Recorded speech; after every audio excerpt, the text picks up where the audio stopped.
The Southeastern North Carolina Radio Reading Service, a United Way partner agency, we welcome you to the program entitled Off the Bookshelf. Your reader is Nehemiah Suber, and I will be reading Slavery by Another Name, written by Douglas A. Blackman.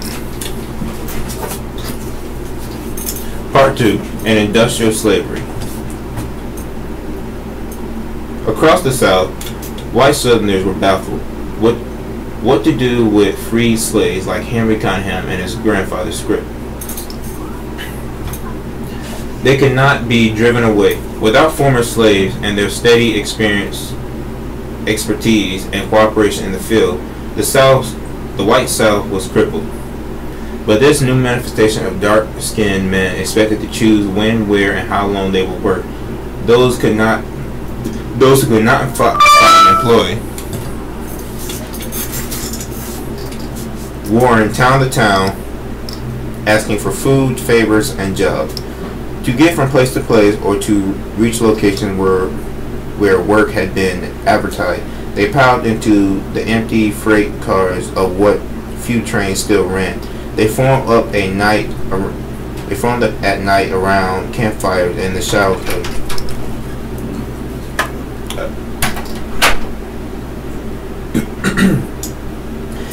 shadows of train depots and cotton warehouses on the fringe of town.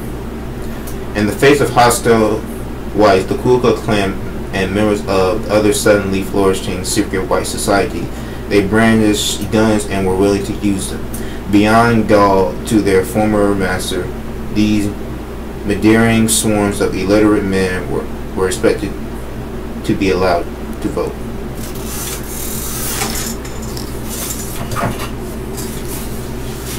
The breadth of white venom towards free slaves and the decades of venality they followed believed the wide spectrum of perspective on slavery shared by white Southerners before the war.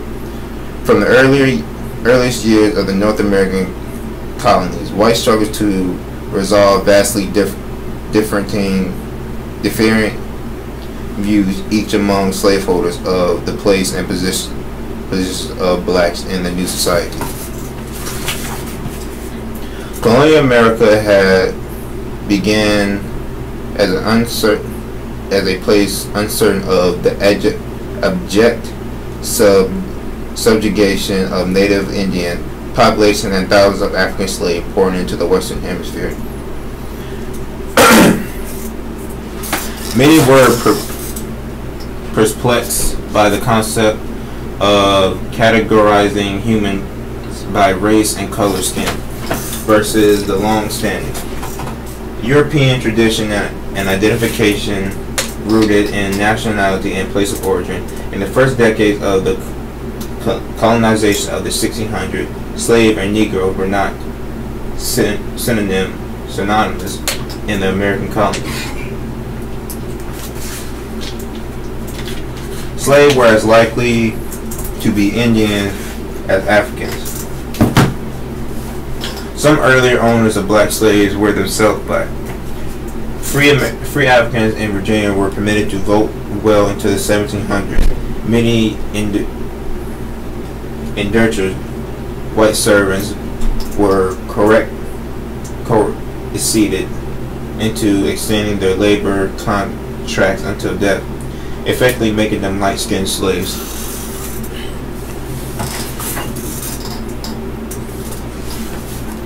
Dispelling that confusion and ensuring the dominant position of white in general, the Englishmen in particular colonial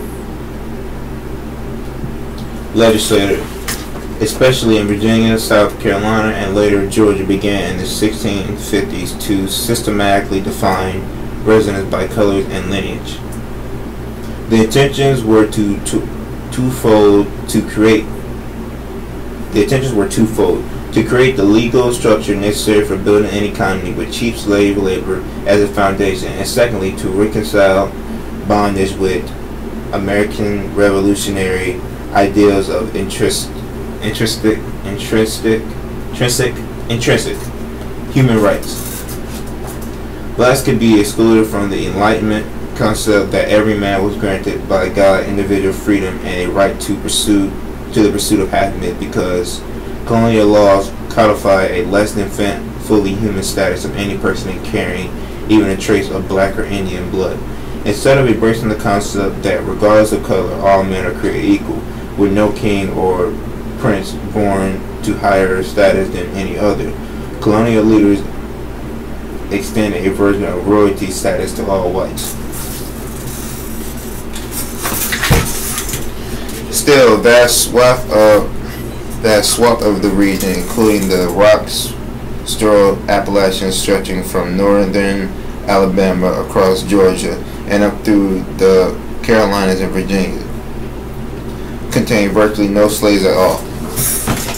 Indeed, in some of those places, companies of men had gathered after secession, armed themselves, and marched north to join with the Union Army moving upon the South.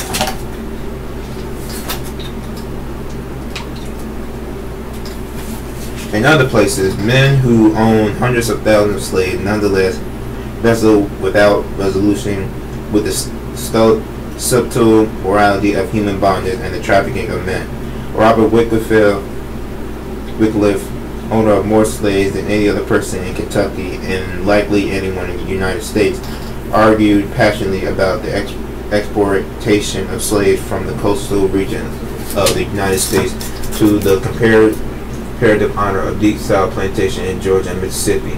In 1860, census counted among 4 million blacks in the South, more than 250,000 free African American in the slave states, more than 50,000 of them in Virginia. In Louisiana, a handful of black freedmen owned dozens of slaves. In the intricately hued tapestry of New Orleans, more than 3,000 free black owned slaves themselves. But in what came to be known as the Black Belt, a long curve of mostly alluvial cotton farmland stretching across the fertile flatland, ranging from South America through the lower reaches of Georgia and Alabama, and then extending across Mississippi and Louisiana. Antebellum society had been built wholly on true chattel slavery. Millions of slaves came to live there under the ruthless control of a minority of whites. Here, the moral rationalization of slaves and the view of slaves as the essential proof of white man's royal status became a fundamental to the whites' perception of America as the concept of liberty itself. A century later, this was the paradox of the post-Civil War South. Recognizing a free slave as full humans appeared to most whites Southerners not as an extension of slavery, but as a violation of it, and as a challenge of its legitimacy of their definition of what it was to be white. The destruction of slavery in the Civil War didn't settle this contradiction. Instead, it made more transparent the fundamental question of whether blacks and whites could ever cohabit peacefully, of whether American whites in any region could recognize African Americans as humans. Faced with the mandate equality of whites and blacks, the range of Southern perspective on race distilled to narrow potency. Even among those who had been troubled by or apathetic towards slavery before the war was there scant sympathy for the concept of full equality. By overwhelming majority, whites adopted an assessment of the black man parallel to that in the great crescent of cotton country.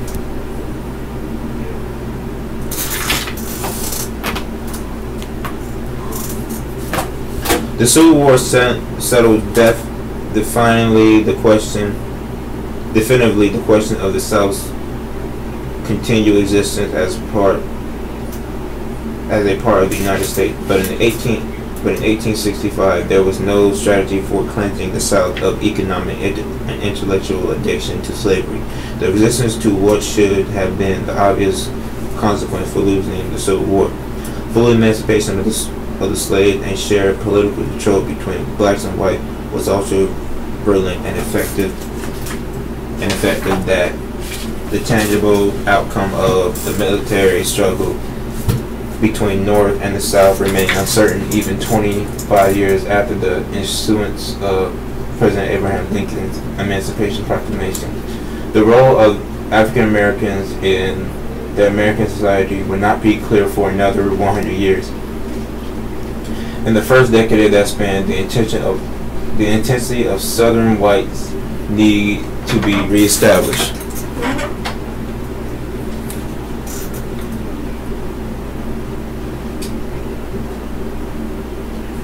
Over black rivals, the most visceral patriotism of the wartime Confederacy.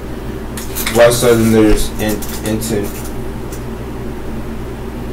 initiated an extraordinary campaign of defiance and subversion against the new racial social order imposed on the South and mandated by the 13th Amendment to the U.S. Constitution, which abolished slavery. They organized themselves in vigilante gangs and militia, undermined free election across the region, intimidated Union agents, terrorized black leaders, and waged an extremely effective propaganda campaign to place blame for the anarchy behavior of whites upon free slaves. As the U.S. would learn many times in the ensuing 150 years, a military victor intends to impose a new moral and political code on a conquered society, which was much easier to wish for than to attain.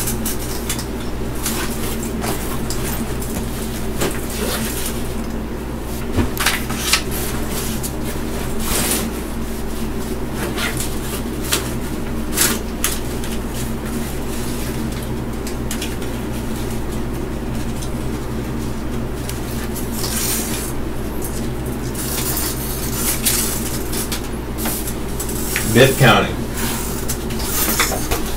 home of the Collinghams, was edged on the south by great fertile parity of Plantation County, where by the 1850s slaves accounted for the majority of most local population. Bibb's white harbored no equivocation about the proper status of African Americans in their midst. There have been no agonized sentiment of doubt in this section of Alabama regarding the morality of slaveholding. No abolitionist voice arose here. In the 1840s, when the northern and southern branches of the Methodist Church divided over the issue of slavery, its Bibb County congregation, certainly including Cunningham Chapel, emphatically went the way of the Southern Church. There was no free blacks there before the war. The explosion in enslaved in the adjoining counties, where tens of thousands of black men and women populated plantations strung along the Tennessee, Alabama, and Tombigbee River, offering a huge inventory of readily available African Americans and sustaining a thriving local traffic in slaves. In Montgomery, the slave capital, 17 miles from Bibb County seat, a large wholesale market and slave reoccupied the commercial life of the bustling city. Richard Hambersham, a Georgian, traveled through the town in 1836. described a sprawling slave market with scores of black men and women and crowds of white men closely inspecting them. I came suddenly upon ranges of well-dressed Negro men and women seated upon the benches. There may have been 80 or 100 in all different pairs of. With each group were seated 2 or 3 sharp, hard-featured white men. Had featured, yeah. This was the slave market, and Negroes were dressed out for show. They sit all day and every day until they were sold. Each parcel raising and standing in range as a purchaser approaches. Although born in a slave country and slaveholder myself and an advocate of slavery, yet this sight was entirely novel and shocked my feelings. 25 years later, 3 months after the opening of the Civil War, a correspondent of the Time of London watched a 25-year-old black man sold for less than $1,000 during a day of slow bidding in the same market. I tried in vain to make myself familiar with the fact that I could, for the sum of $975, be as absolutely the owner of a mass of blood, bones, soonish flesh, and brains as of the horse which stood by my side. Wrote W.H. Russell. It was painful to see this decent-looking man in European garb engage and work before me. The Negro was sold to one of the bystanders and walked off with his bundle, God knows where. Niggers is cheap was the only remark.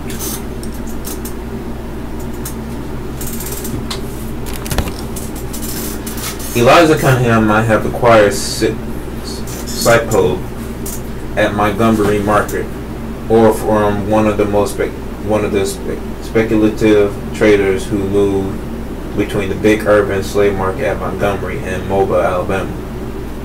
They traveled the crude roads of the back country, acquiring lots of slaves and then pushing droves of them shackled together from town to town. They pitched their tents in crossroads settlements to showcase their wares and parted slaves before slave owners in need of labor. During the 1850s, a man named J.M. Brown styled himself as not a planter but a Negro raiser, growing no cotton on his Bibb County plantation, but breeding slaves on his farm specifically for sale on the open market. On the courthouse, the Bibb County Sheriff routinely held slave auctions to pay off the unpaid taxes of local landowners.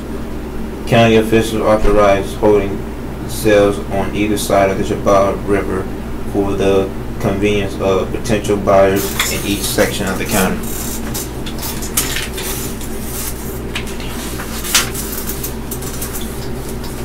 The South's highly evolved system of seizing, breeding, wholesaling, and retailing slaves were invaluable in the final years before the Civil War, as slavery proved in industrial settings to be more flexible and dynamic than even most slave owners could have otherwise believed. Skilled slaves such as Sicapo, churning out iron, cannon, gunmetal, rifle artillery, battleships, and munition at Selma, Shelby Iron Works, and the Brieffield Foundry, which were only a sample of how thousands of slaves had migrated into the industrial setting just before and during the war. The extraordinary value of organizing a gang of slave men to quickly accomplish a manual tasks such as enlarging a mine and extracting its contents, or constructing railroads through the most inhostile frontier region, became obvious during the manpower shortages of wartime. Critical to the success of this form of slave was dispensing with any pretense of the mythology of the paternalistic Arganian slave owner. Labor was more akin to a source of fuel than an extension of slave owners' familial circle. Even in the harshest of family-operated antebellum farms, slave master could not help but be at least marginally moved by the birth, blood, and human affections that close contact with slave family inevitably manifested.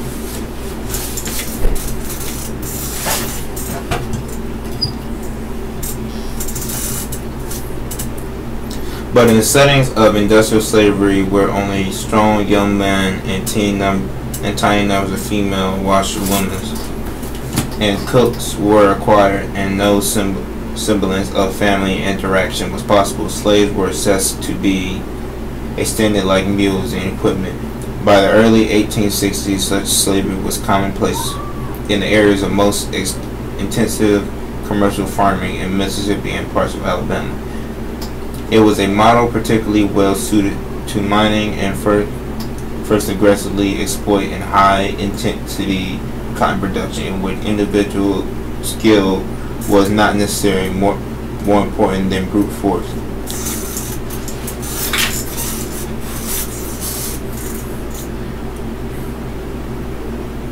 In those settings, black labor was something to be consumed with clear comprehension of return on investment. Food, housing, and physical care were bottom line accounting consideration in a formula of profit and loss, weighed similarly primarily in terms of their effect on chattel slave productivity rather than plantation harmony. On the enormous cotton plantation unfolding in antebellum years across the malarial wasteland of the Mississippi Delta, absentee owners routinely left overseers in charge of small armies of slaves.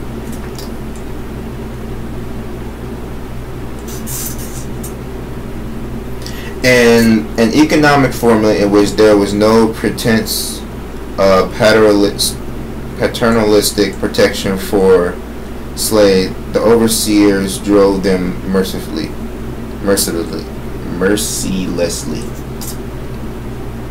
Frederick Law, amidst traveling through the South prior to the Civil War, wrote of the massive plantation of Alabama and Mississippi as places where black men and women worked harder and more remittingly than the rest of the slave country. As property, Negro life and Negro vigor were generally much less encouraged than I had always before imagined them to be. Another observer of Mississippi farms said that on the new plantation, everything has to be bend, give away to large crops of cotton, land has to be cultivated, wet or dry, Negroes to work hot or cold. Under these circumstances, slave owners came to accept that black laborers would also die quickly. The Negroes die off every few years, though it is sad to say that each hand also make enough to buy two more in this place.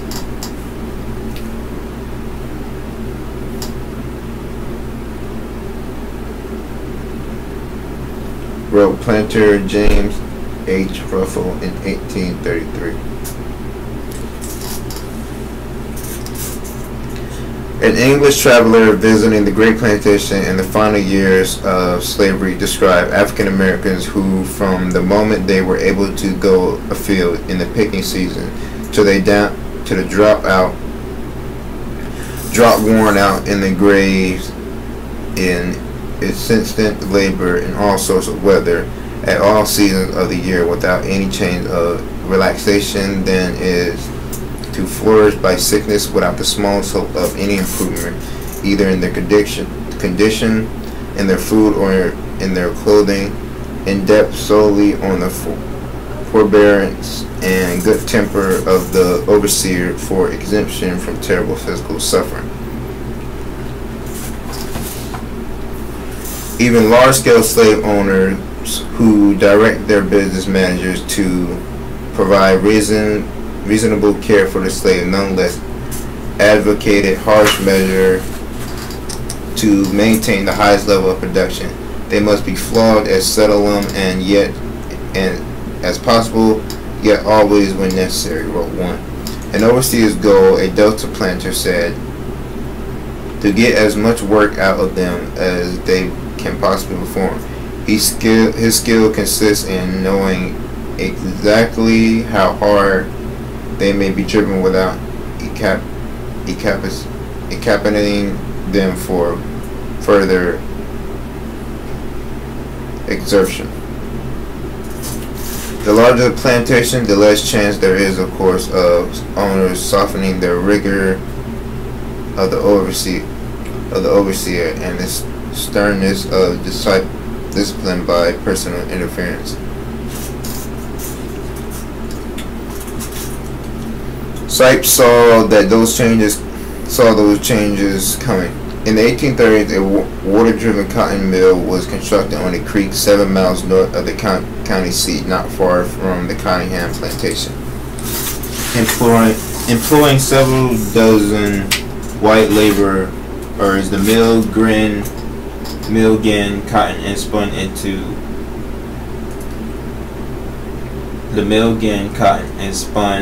it into thread and rope. A far more potent of Skip's future, and that of his descendants has been a chance discovering in the 1820s by a white settler named Jonathan Newton Smith on a hunting trip near the Chippewa. Smith was surprised when large stones pulled from the creek to encircle a campfire ignited. Smith had tripped across the massive deposit of coal abounding in Alabama, and over the next 50 years would be a pioneering exploiter of this serendipitous proximity of immense brown iron deposits scattered across the ridges and beneath the surface, the perfect fuel for blasting the ore into iron and steel. It was a combination that would transform life in Alabama, reshaping Skip's last years of slavery and radically altering the lives of millions of individuals over the next century. Smith ambitiously assembled thousands of acres of land containing minerals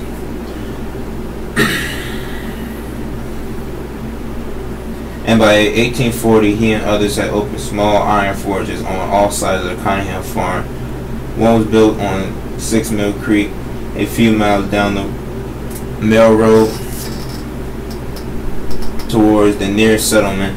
Another across the Chippewa River. A third was constructed on a tributary of the Big River just north of the plantation. These were crude mechanic enterprises, belching great columns of foul smoke and rivers of effluent. But they were marvels of the frontier in which they suddenly appeared. A giant water-powered wheel first crushed the iron ore, which was fed into a stone furnace and heated into a huge red molten mass. The hammerman, working in nearly unbearable heat and using a red-hot bore of metal as his tool, then maneuvered the molten iron into an anvil where a 500-pound hammer, also powered with water wheel, pounded it into bars. Primitive as was the mechanism, a rough-edged mass of iron were the vital raw material for blacksmith in every town and on every large farm to craft into the plow, horseshoe instrument that were the civilizing tool of the Alabama frontier. In addition to Smith, two other white men living near the Cunningham farm, Jonathan Weir and his son Horace, were aggressively expanding the infant industry. To Smith's geological observation, Horace Weir, a native of Lynn, Massachusetts,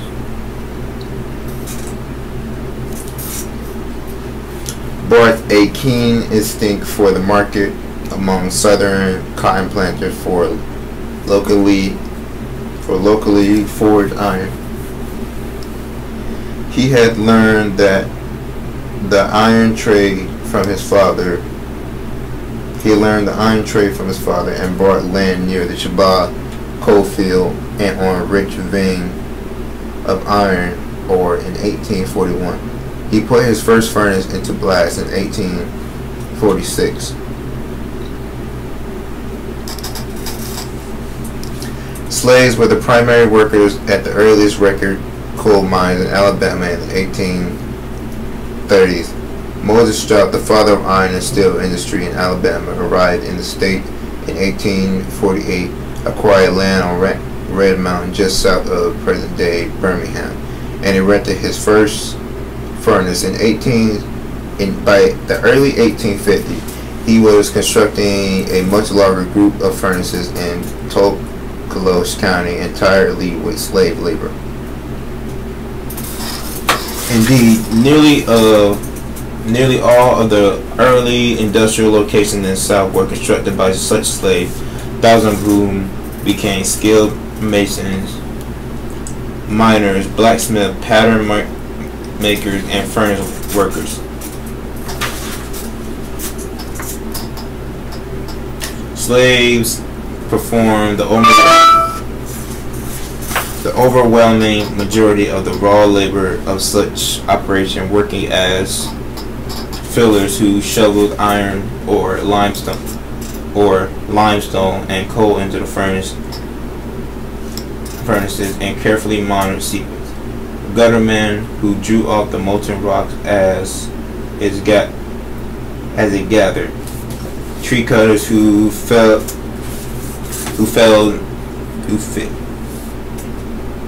millions of trees, and teamster to drive wagons of ore and cotton from the mine and finished iron to railroad heads.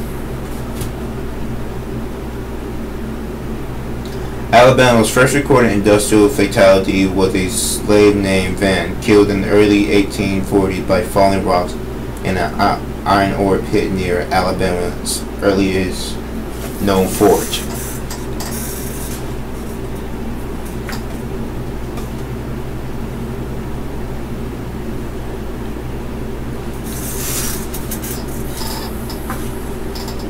Southern Railroad also became vigorous, voracious acquirers of slaves, purchasing them by hundreds and leasing them for others for as much as $20 per month in the 1850s.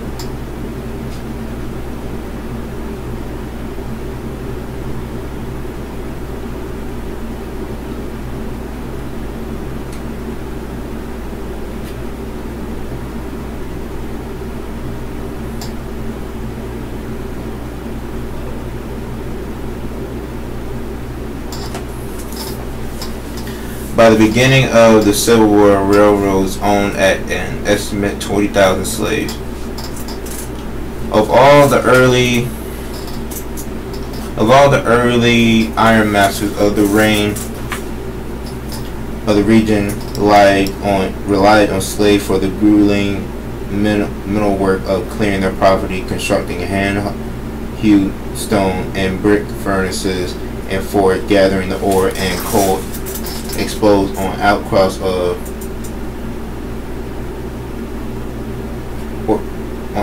or near the surface. As the forges went into production, slaves were trained to perform the arduous task of the blast furnace. Quickly, the wares and other budding industrialists began a traffic in the specialized category of slaves trained in the skill of making iron.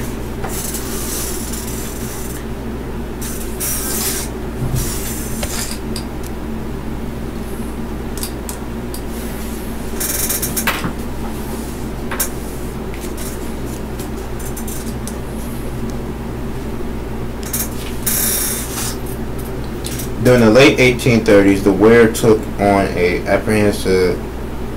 apprentice from a businessman in Georgia, a slave named Joe. 5 years later, Jonathan Smith purchased a slave at auction for $3,000 and sent him to work as a hammerman in one of his Bibb County forges. By the 1850s, the Ware, having shipped their iron-making operation to adjoining Shelby County, operated the large metalworks in the Deep South largely with skilled slaves. Horace Ware's son, John E. Ware, would later reminisce about the most valued slaves at the forge. He recalled that Barry, Charles, Anderson, Clark, and Obadiah held key positions.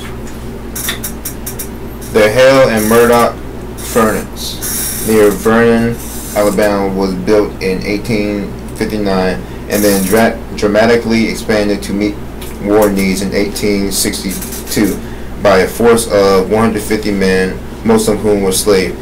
In December 1862, a Montgomery businessman began work on an iron ore mine and furnace north of the Cane Creek Forge, using a force of 2,100 slaves moved from Tennessee as federal forces advanced from the north.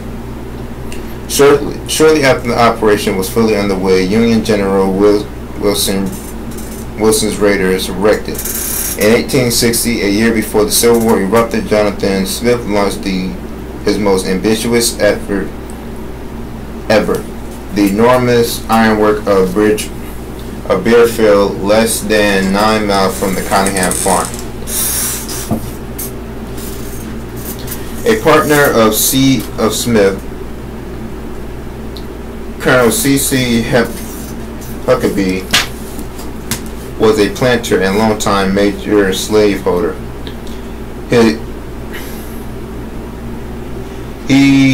His forced workers were a key element of his investment in the enterprise and its expansion during the war.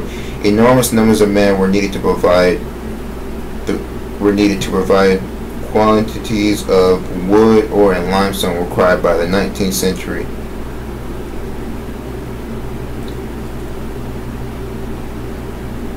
I set all my niggers to work in the wood, Huckabee later recalled, and for many a day after that, the axes sound like thunder in the pines.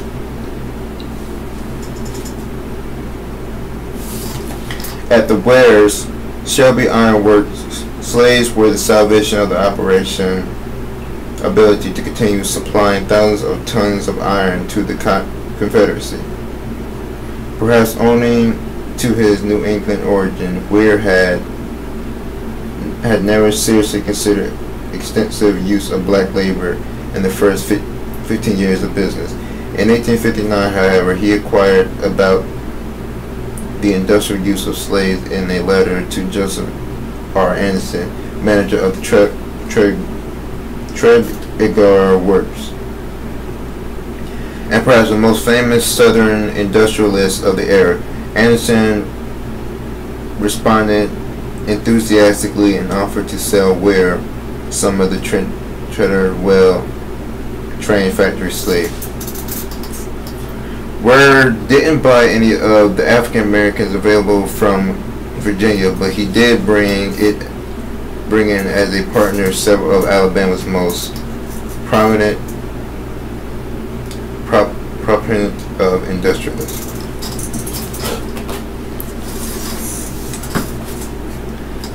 They in turn began to acquire black laborers aggressively. Soon, Shelby Works with dozens of African Americans forced laborers on its balance sheet was the large slave owner of slaves in the county. Nearby, the Alabama Coal Mining Coalition owned another dozen slaves, all men aged 26 to 60.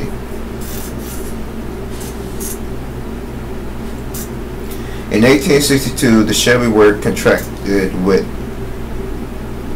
the Confederate government to produce vast quantity of 12,000 tons of iron a year for war efforts, effectively placing the operation under the control of the Confederate chief of Ordnance in Richmond, Colonel Josh Gorgash, and his iron agents as the rebel arsenal and munition factories in Selma. Colonel Collins J. McNair. For the course of the war, the Shelby Works attempted to keep its furnace in near constant blast, producing huge quantities of iron to be shipped to gun barrels making markers in Mississippi and Georgia, and to the cannon and plate iron manufactured at Selma. A second furnace was added in 1863 to boost war efforts.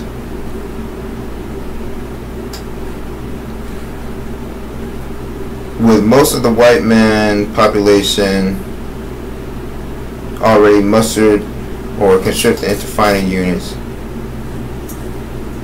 the company's only option for fulfilling its obligation was to rely almost entirely on slaves.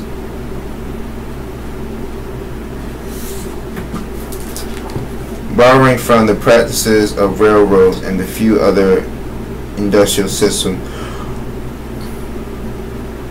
already familiar to businessmen of the South, the Shelby Works quickly came to rely on leased slaves labor that would prove both extraordinarily effective and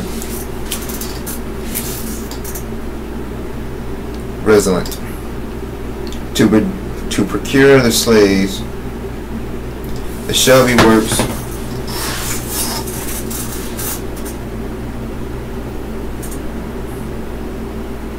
Works hired a labor agent named John M. Tillman to lease African Americans from plantation owners in central Alabama, northern Mississippi, and eastern Georgia.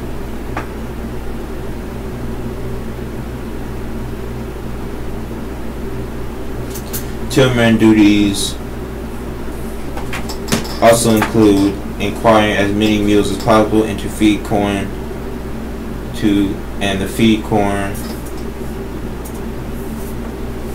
to feed both the four-legged and two-legged creatures he collected.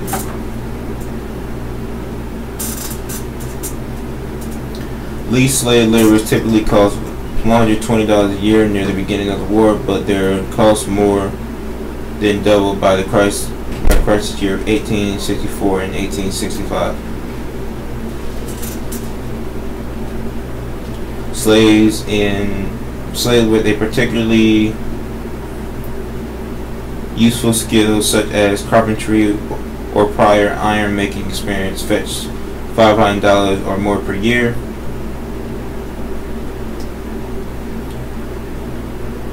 The great majority were men aged 20 to 45 engaged in black backbreaking wood, of cutting timber in the nearby forest, and digging iron ore and limestone.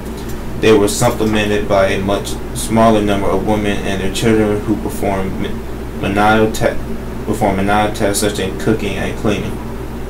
Soon Ware was the master of between 350 and 400 slaves.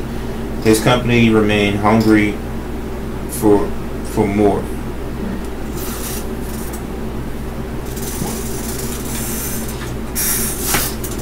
Where slaves worked under the control of white overseers, mostly in gangs of men assigned to specific tasks. Under terms of the contract, contractors received quarterly payments, and their slaves were provided with basic food, clothing, and shelter. If a slave escaped, it was the responsibility of the company to pay a fee for the slave's arrest and return to the ironwork. In an incentive to work hard and follow rules, slaves were permitted to earn small amounts of cash for themselves, typically less than $5 a month, by agreeing to perform extra tasks such as tending the furnace at night, cutting extra wood, or digging additional ore. The company overseer, called boss or captain by the slaves, was not empowered to severely discipline the least slaves in his charge. Punishment required the providence of the owner. When slaves attempted to flee, stole, or refused the order of the overseer, Shelby Brooks wrote the owner for instruction on how to handle his property. The punishment meted out by plantation masters to the slave who worked under their direct employment were often harsh and extreme, even torturous by modern sensibility. But free slave master encouraged the forge operator to treat their valued stocking with brutality, particularly when the efficiency of the slaves had no bearing on his financial return to the owner. Slaves who at Christmas reported to their owners that the manager of the ironwork had abused them often were not made available to the company again. Moreover, slaves with wives still living back at the plantation from which they had come were allowed to return home periodically, sometimes several times a year. Industrialists were embracing the same practice across the South. An advertisement placed by the Empire State Iron and Coal Mining Company from Trenton, Georgia, in Huntsville, Alabama, Confederate in 1863 sought to hire or buy 100 able-bodied hands to be employed at their work 20 miles south of Kanagawa. In 1862, an Alabama engineer named John T. Miller and his business partner Frank Gilmer convinced the Confederate government to finance the construction of a blast furnace on Red Mountain in Jefferson County to produce ironwork for the war effort. The plant, constructed and operated primarily by slaves, marked the birth of vast industrial complex that would surround the new city of Birmingham by the end of the century. By the time the Red Mountain furnace was in operation in 1863, Milner and Gilmer had also opened a complex of mines operated with slave labor near the town of Helen, Alabama. Within a decade after the war, the Helen mine would be manned entirely by convict forced laborers and set an early standard of depredation against ostensibly emancipated African Americans. Everywhere in the South that could produce cold iron during the war, Southern industrials were pressured to increase production at the existing mines or furnaces, or to seize and reopen idle businesses. In a move that will hang anonymously over the descent of the Cunningham slaves, Southern industrialists in 1861 took over a mining company near Tracy City, Tennessee, previously controlled by a syndicate of Northern investors. With the outbreak of the war, the formerly New York-controlled mines of Tennessee Coal, Iron, and Railroad Company were placed in the hands of Confederate sympathizing businessmen. Arthur S. Collier, the Southerner, who took over management of the company in 1861, immediately placed 40 slaves in the concerned Sonnett's mines. He was quickly pleased with their performance, telling a newspaper writer, "In a few months they were doing good services, and not one of the parties failed in the efforts to learn to get coke. The business would become the largest commercial enterprise in the South, and a half century later, the large subsidiary of U.S. Steel, and the company that would acquire Slape's grandson, Greene Cunningham, 4 decades later." This concludes our reading of Slavery by Another Name, Part 2, from Off the Bookshelf. Your reader has been Nehemiah Suber, and please join me in additional programming from the Raleigh Network, and have a wonderful day.